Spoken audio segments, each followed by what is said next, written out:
ഈ അപ്പർ കുട്ടനാട് മേഖലയിലെ കർഷകനായ ശ്രീ പ്രണീഷ് രണ്ടു വാക്ക് സംസാരിക്കും.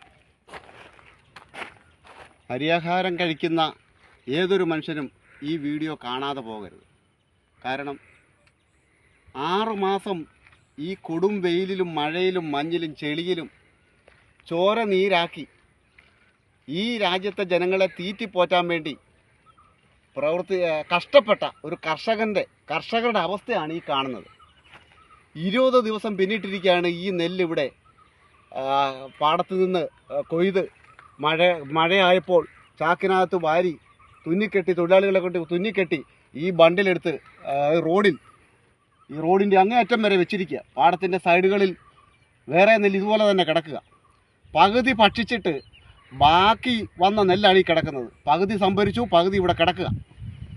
നമ്പർ 1 കേരളമെന്ന് അവകാശപ്പെടുന്ന സർക്കാർ ഭരിക്കുന്ന ഈ സംസ്ഥാനത്താണ് കർഷകന് ഇത്രമാത്രം ദുർഗതി ഉണ്ടായിട്ടുള്ളത്.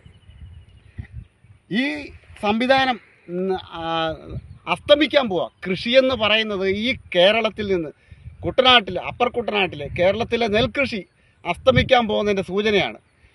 ഇത്രയും ദിവസമായിട്ടും ഈ നെല്ല് സർക്കാർ സംഭരിക്കാതെ കർഷകനെ കടക്കണിയിലേക്കും ആത്മഹത്യയിലേക്കും തള്ളിവിട്ടുകൊണ്ടിരിക്കുന്ന ഈ സമീപനം സർക്കാരുകൾ സ്വീകരിക്കുന്നു. കൃഷി തുടങ്ങിയപ്പം മുതൽ സർക്കാരുമായിട്ട് നിരന്തരം യുദ്ധം ചെയ്യേണ്ട ഒരു സാഹചര്യമാണ് കർഷകൻ ഇവിടെ നിലനിൽക്കുന്നത്. ഒരു വെള്ളം കയറി നശിക്കാൻ പോകുന്നുവെന്ന് മുൻകൂറായി സർക്കാരിനെ ബോധ്യപ്പെടുത്തിയിട്ടും തണ്ണീർമുക്കം ഷട്ടർ താഴ്ത്താതെ, തോട്ടപ്പള്ളി സ്പിൽവേ അടയ്ക്കാതെ, ഉപ്പ് കയറി ആയിരക്കണക്കിന് ഏക്കർ കൃഷിഭൂമിയാണ് നശിച്ചത്.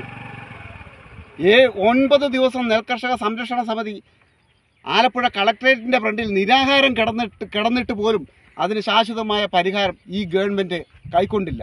അതിൻ്റെ ഭാഗമായി കുട്ടനാട്ടിലെ ആയിരക്കണക്കിന് ഏക്കർ നശിച്ചു.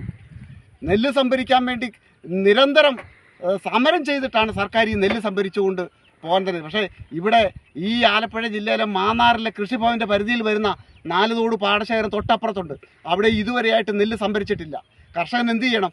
ഇത്രമാത്രം കെട്ടുതാലി വരെ പണയം വെച്ച് മറ്റേ വട്ടിപ്പലിശയ്ക്ക് കൊള്ളപ്പലിശയ്ക്ക് കടം മേടിച്ച് കൃഷി ചെയ്തിട്ട് അവൻ്റെ മക്കളെ തീറ്റിപ്പോറ്റാനോ അവൻ്റെ കുടുംബം പുലർത്താനോ പറ്റാത്തൊരു സാഹചര്യം ഈ കർഷകനെ സൃഷ്ടിച്ചത് ഈ ഗവൺമെൻറ്റുകൾ കാണാതെ പോകരുത്.